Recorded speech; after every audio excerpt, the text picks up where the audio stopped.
Good morning. So today we are on week 1, day 6. I hope you slept well last night. I hope you feel great today and you woke up and you feel refreshed and you are ready to start your day with God's Word. And if you need to get some coffee, please do so. If you're driving and you're in your vehicle, please just enjoy the sound of my voice as I read these beautiful words of the Bible to you. All right, let's get started.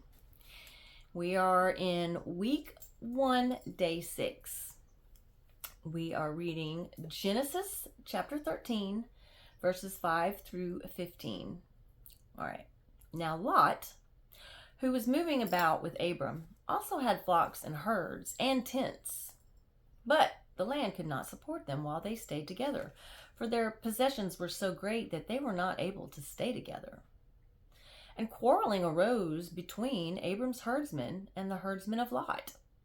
The Canaanites and the Perizzites were also living in the land at that time. So Abram said to Lot, "Let's not have any quarreling between you and me, or between your herdsmen and mine, for we are brothers. Is not the whole land before you?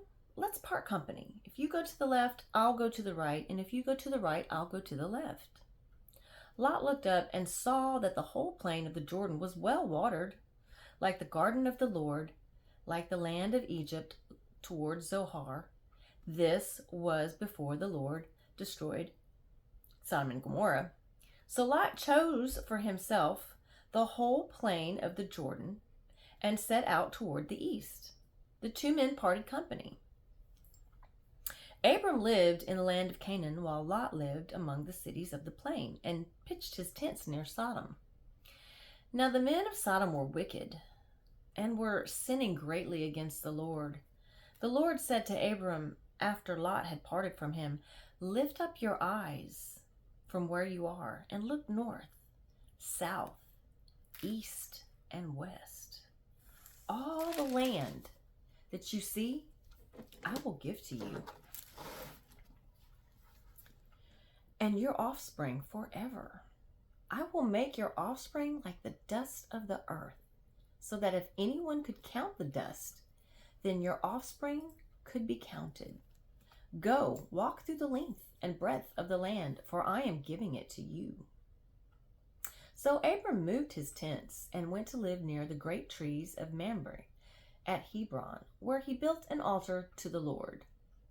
At this time, Amraphel, king of Shinar, Arioch, king of Elasar, Kedorlaomer, king of Elam, and Tidal, king of Goim, went to war against Bera, king of Sodom, Bersha, king of Gomorrah, Shinab, king of Admah, Shamar, king of Zeboim, and the king of Bela, that is Zoar. All these latter kings joined forces in the valley of Siddim, the Salt Sea. For 12 years they had been subject to Kedorlaomer, but in the 13th year they rebelled. In the 14th year, Kedorlaomer and the kings allied with him went out and defeated the Raphites in Ashtaroth, Carnaim, the Zuzites in Ham, and the Emites in Shaveh Kirathaim, and the Horites in the hill country of Zeir, as far as El Paran near the desert. Then they turned back and went to En Mishpat, that is Kadesh. And they conquered the whole territory of the Amalekites, as well as the Amorites who were living in Hazazon Tamar. Then the king of Sodom, the king of Gomorrah, the king of Admah, the king of Zeboim, and the king of Bela, that is Zoar, marched out and drew up their battle lines in the valley of Siddim against Kedorlaomer, king of Elam, Tidal, king of Goim, Amraphel, king of Shinar, and Arioch, king of Elasar, 4 kings against 5. Now the valley of Siddim was full of tar pits, and when the kings of Sodom and Gomorrah fled, some of the men fell into them, and the rest fled to the hills. The 4 kings seized all the goods of Sodom and Gomorrah and all their food. Then they went away. They also carried off Abram's nephew Lot and his possessions, since he was living in Sodom.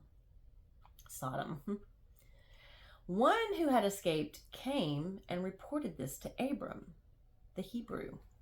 Now Abram was living near the great trees of Mamre, the Amorite, a brother of Eshcol and Aner, all of whom were allied with Abram. When Abram heard that his relative had been taken captive, he called out the 318 trained men born in his household and went in pursuit as far as Dan. During the night, Abram divided his men to attack them, and he routed them, pursuing them as far as Hobah, north of Damascus. He recovered all the goods and brought back his relative Lot and his possessions, together with the women and the other people. After Abram returned from defeat, Kedorlaomer and the kings allied with him. The king of Sodom came out to meet him in the valley of Shaveh, that is, the king's valley. The Melchizedek king of Salem brought out bread and wine. He was priest of God Most High, and he blessed Abram, saying, "Blessed be Abram by God Most High, creator of heaven and earth, and blessed be God Most High, who delivered your enemies into your hands." Then Abram gave him a tenth of everything. The king of Sodom said to Abram, "Give me the people and keep the goods for yourself."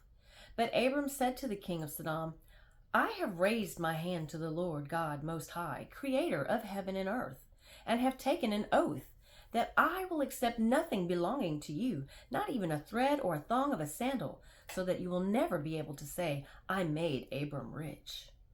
I will accept nothing but what my men have eaten, and the share that belongs to the men who went with me, to Aner, Eshcol, and Mamre. Let them have their share." After this, the word of the Lord came to Abram in a vision. "Do not be afraid, Abram. I am your shield, your very great reward." But Abram said, "O sovereign Lord, what can you give me, since I remain childless?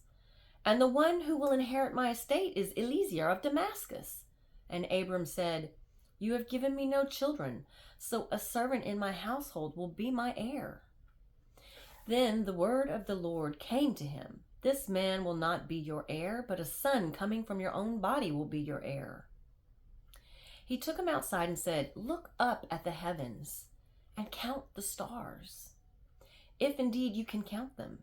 Then he said to him, "So shall your offspring be." Abram believed the Lord, and he credited it to him as righteousness. He also said to him, "I am the Lord who brought you out of Ur of the Chaldeans to give you this land to take possession of it." But Abram said, "O sovereign Lord, how can I know that I will gain possession of it?" So the Lord said to him, "Bring me a heifer, a goat, and a ram, each 3 years old, along with a dove and a young pigeon." Abram brought all these to him, cut them in two, and arranged the halves opposite each other. The birds, however, he did not cut in half. The birds of prey came down on the carcasses, but Abram drove them away. As the sun was setting, Abram fell into a deep sleep, and a thick and dreadful darkness came over him. Then the Lord said to him, "Know for certain that your descendants will be strangers in a country not their own, and they will be enslaved and mistreated 400 years. But I will punish the nation they serve as slaves, and afterward they will come out with great possessions. You, however, will go to your fathers in peace and be buried at a good old age. In the 4th generation, your descendants will come back here, for the sins of the Amorites has not reached its full measure." When the sun had set and darkness had fallen, a smoking firepot with a blazing torch appeared and passed between the pieces. On that day the Lord made a covenant with Abram and said, "To your descendants I give this land, from the river of Egypt to the great river of the Euphrates, the land of the Kenites, Kenizzites, Cadmonites, Hittites, Perizzites, Rephaites, Amorites, Canaanites, Girgashites, and Jebusites." Matthew chapter 5, verses 27 through 48. You have heard that it was said, do not commit adultery. But I, Jesus, tell you that anyone who looks at a woman lustfully has already committed adultery with her in his heart. If your right eye causes you to sin, gouge it out and throw it away. It is better for you to lose one part of your body than for your whole body to be thrown into hell. And if your right hand causes you to sin, cut it off and throw it away. It is better for you to lose one part of your body than for your whole body to go into hell. It has been said, anyone who divorces his wife must give her a certificate of divorce. But I tell you that anyone who divorces his wife, except for marital unfaithfulness, causes her to become an adulteress. And anyone who marries the divorced woman commits adultery. Again, you have heard that it was said to the people long ago, do not break your oath, but keep the oaths you have made to the Lord. But I tell you, do not swear at all, either by heaven, for it is God's throne, or by earth, for it is his footstool, or by Jerusalem, for it is the city of the great king. And do not swear by your head, for you cannot make even one hair white or black. Simply let your yes be yes, and your no, no. Anything beyond this comes from the evil one. You have heard that it was said, eye for eye and tooth for tooth. But I tell you, do not resist an evil person. If someone strikes you on the right cheek, turn to him the other also. And if someone wants to sue you and take your tunic, let him have your cloak as well. If someone forces you to go 1 mile, go with him 2 miles. Give to the one who asks you, and do not turn away from the one who wants to borrow from you. You have heard that it was said, love your neighbor and hate your enemy. But I tell you, love your enemies and pray for those who persecute you, that you may be sons of your Father in heaven. He causes his sun to rise on the evil and the good, and sends rain on the righteous and the unrighteous. If you love those who love you, what reward will you get? Are not even the tax collectors doing that? And if you greet only your brothers, what are you doing more than others? Do not even pagans do that? Be perfect, therefore, as your heavenly Father is perfect. Psalms chapter 6, verses 1 through 10. From the director of music with stringed instruments, according to Sheminith, a psalm of David. O Lord, do not rebuke me in your anger, or discipline me in your wrath. Be merciful to me, Lord, for I am faint. O Lord, heal me, for my bones are in agony. My soul is in anguish. How long, O Lord, how long? Turn, O Lord, and deliver me. Save me because of your unfailing love. No one remembers you when he is dead. Who praises you from the grave? I am worn out from groaning. All night long I fled my bed with weeping, and drenched my couch with tears. My eyes grow weak with sorrow. They fail because of all my foes. Away from me, all you who do evil, for the Lord has heard my weeping. The Lord has heard my cry for mercy. The Lord accepts my prayer. All my enemies will be ashamed and dismayed. They will turn back in sudden disgrace. Proverbs chapters 1, 29 through 33. Since they hated knowledge and did not choose to fear the Lord, since they would not accept my wisdom's advice and spurned my rebuke, they will eat the fruit of their ways and be filled with the fruit of their schemes. For the waywardness of the simple will kill them, and the complacency of fools will destroy them. But whoever listens to me will live in safety and be at ease without fear of harm. Whew, that's a lot to digest. A lot of information. I just pray that the word finds you and comforts you. I pray that when you hear me read, that God gives you an understanding of what he's trying to teach you, what those lessons are. And I hope you have a great day. I hope the rest of your day is just filled with blessings.